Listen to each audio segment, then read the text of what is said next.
aprofundem, que aqui agora não é o tema, né? Ele diz assim, que a característica do verdadeiro espírita é a maturidade do senso moral. Então, a pessoa ela tem que ter isso bom espírita, não está falando do espírita assim, simplesmente o adepto da crença, né? O Kardec usa um linguajar muito correto, né? Técnico. O bom espírita, ou verdadeiro espírita, é um tipo de espírita. Então, para eu ser esse tipo de espírita, que é além da crença puramente intelectual, ele tem que ter essa maturidade que é um pouco mais desapegada da noção material, né? A pessoa que é muito apegada às questões materiais, ela tem dificuldade, né? Mas é uma questão de tempo, né? A humanidade, como todo mundo é espírito, não tem o que fazer. Mesmo que a pessoa teime, ela vai morrer. Essa é o maior fato, né? Que a pessoa vai morrer, vai ter que desapegar na marra. Mas é que a pessoa pode desapegar antes, né? Essa é a vantagem se a pessoa seguir o espiritismo. Ela pode se desapegar antes. Então, ela poupa esforço, tempo, sofrimento, né? Então, acho que é mais ou menos...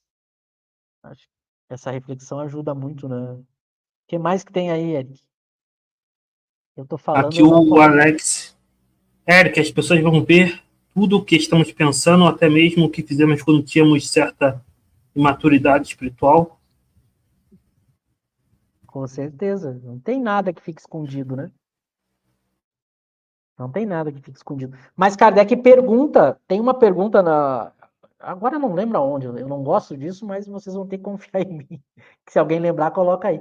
Tem uma pergunta que Kardec faz para os espíritos, é que se essa lembrança do passado perturba a felicidade do espírito, né? Eu acho que é no Livro dos Espíritos, no final, lá da quarta parte. E aí os espíritos dizem que não, porque depois que a gente repara o erro, quita a dívida, mesmo a lembrança disso, ela não causa mais infelicidade, porque a pessoa sabe que verdadeiramente ela reparou, né? Então, mas a questão de poder lembrar, com certeza, não há segredos. Não há segredos, né?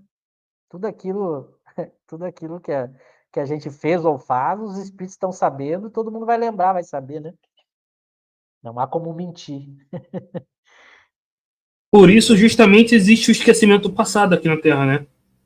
Porque justamente para a gente tentar corrigir, né? A gente pode encarnar.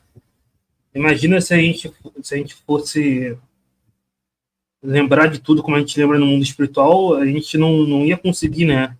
Seguir em frente ou, ou conviver, né, com certas pessoas. Então, por isso que existe o esquecimento. Mas depois que a dívida é paga, né? Por exemplo, nos mundos superiores, onde Kardec fala, né, nos mundos superiores, onde as dívidas foram pagas, os espíritos já sabem lidar com isso, a memória do passado não quer dizer nada, é como uma lembrança de um passado muito distante que, que foi só um período curto ruim, né, não causa mais nada. Né?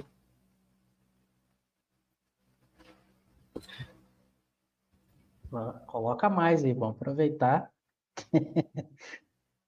para tentar Deixa eu comentar. ver aqui. Lembrando a todos que essas respostas são resumos, né?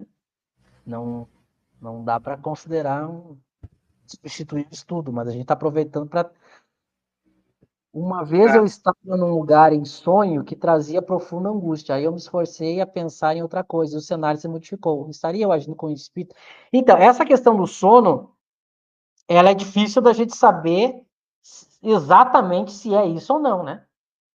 O sonho ela é uma mistura de muitas coisas, muitas coisas. Também é uma lembrança do que o espírito vive fora do corpo, mas essa lembrança ela é filtrada, como a gente ainda está no corpo, né? Pelas nossas, quando a gente acorda, ela é filtrada pelas nossas ideias de espírito preso num corpo, né? Então, por isso que o sonho é essa coisa maluca. Mas o sonho também o sonho também tem a questão da imaginação envolvendo. Né? Às vezes o movimento espírita esquece essa parte que Kardec não desconsiderou lá no Livro dos Espíritos. A imaginação também interfere nessa questão do sonho, né? Então a gente não pode confiar 100% e nem tentar fazer interpretação de sonhos, segundo o Espiritismo, né? Lá nas questões 400 em diante do Livro dos Espíritos, eles mostram isso. Mas pode ser, entendeu? A gente tem que colocar no pode. Pode ser isso. Talvez isso seja uma lembrança que a gente mudou o pensamento e já mudou, inclusive, o cenário. Quem sonha bastante sabe disso, né? Mas o que é fato que a gente sabe pelas comunicações, que aí não são sonhos, né? Os espíritos, a gente vê os espíritos mostrando isso. Muda os pensamentos, eles já mudam as percepções. A gente vê os exemplos disso daqueles espíritos que tem espíritos que não. É bom pegar o céu e o inferno. A revista espírita é excelente, mas como o céu e o inferno, a segunda parte, são exemplos, é bom pegar o céu e o inferno, porque no céu e o inferno tem isso. O espírito ele não estava vendo outro espírito que estava ali. Aí Kardec vai conversando com o espírito vai mudando de ideias, o espírito vai orando, e nisso ele já começa a ver alguém que ele não estava vendo. Então, mostrando que mudou, né? A percepção assim que mudaram as ideias. Então, pode ser que esse resquício da lembrança do sonho seja isso, né? Não tem nenhum problema. Mas eu diria, não tenta ir muito para esse caminho do sonho, porque existe uma parte do movimento espírita que se perdeu nisso, né? Em interpretar sonhos. O próprio Chico, né? O Chico, ele fez isso. Que como o Chico, o Emmanuel não deixava ele estudar Kardec, não deixava ele estudar nada, né? O Chico tinha que ser alguém que obedecesse cegamente. Então o Chico não sabia, porque não estudava, porque o Emmanuel não deixava. O Chico, quando ele teve dúvidas sobre o nosso lar, isso aconteceu, ser relatado por eles mesmos, né? O Chico teve dúvidas quando psicografou a obra Nosso Lar, se aquilo realmente existia. E aí ele conta que, para comprovar que era verdade, o Emmanuel e o André Luiz tiraram ele do corpo e levaram ele até a cidade. Então, emancipação da alma, né? E aí o Chico disse, viu, é verdade. Mas o que o Chico não sabe, porque não leu Kardec, é que eu não posso confiar na minha emancipação da alma para testar a verdade.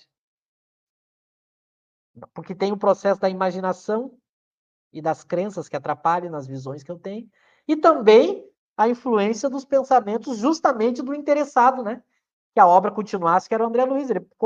O André Luiz era um obsessor do Chico, ele poderia criar toda aquela ilusão na cabeça do Chico, né?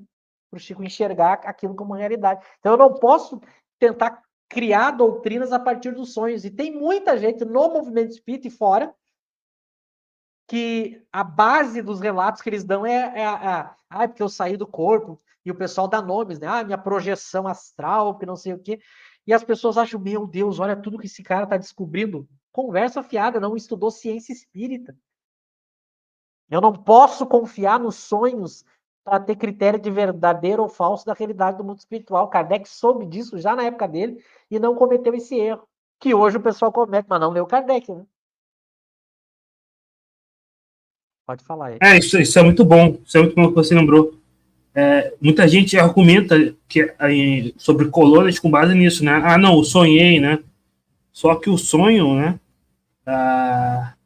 Ele, além de poder ser coisas do mundo material, existe, por exemplo, a questão das criações fluídicas, né? Então, por exemplo, Kardec fala que certa vez um espírito ele fez uma criação fluídica de um boi no mundo espiritual, né?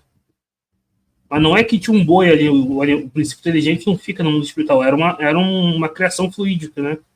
Então não é porque você viu uma coisa, mesmo que seja, que aquilo é real como aqui no mundo físico, né? Ou até a pessoa, às vezes, ela sonhou que estava num hospital. Ela fala, um hospital espiritual, mas às vezes ela estava num hospital físico mesmo, né? Não quer dizer... Então, o sonho realmente não dá, porque não tem como, você não tem parâmetro, né, para confirmar. A não ser que, por exemplo, eu já vi pessoas que tiveram sonhos com locais onde elas nunca foram Depois elas verificaram lá e realmente era daquela forma, né? Aí, igual em experiência